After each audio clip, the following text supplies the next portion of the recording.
台南市要举办2024台湾设计展，主要的展览场之一，8年的市定古迹洗菜市，因为要修复是已经封7年，即阵总算要重新建光。不过，其实伊外观的工程是还在赶工当中，民众就真烦恼讲去遐看展览会有危险。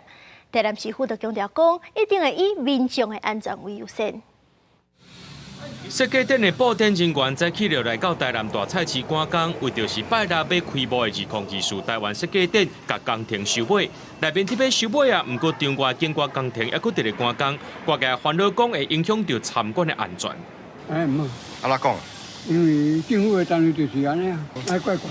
怪怪哈，我只能这样讲了。工区的外面就可以看到里面，其实还非常多需要改善跟修缮的问题哦。那我们希望，台南市政府应该更要每一个地方都要清清楚楚的，让我们市民可以知道，而不是说看到工地。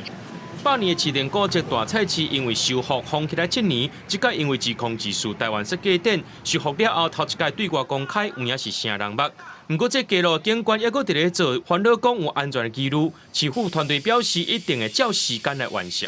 因为时间已经确认，一定是会在最后的时间内压线完成，在整个游逛区里面，好，整个全区包括展区以外的区域，我们都会全部来做一个收拾，好，也会做一个确认，好，确保它是安全无虞的状态下，让大家有一个舒服的看展环境。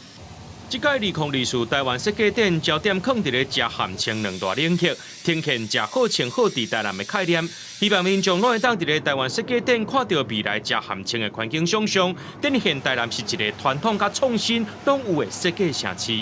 记者综合报道。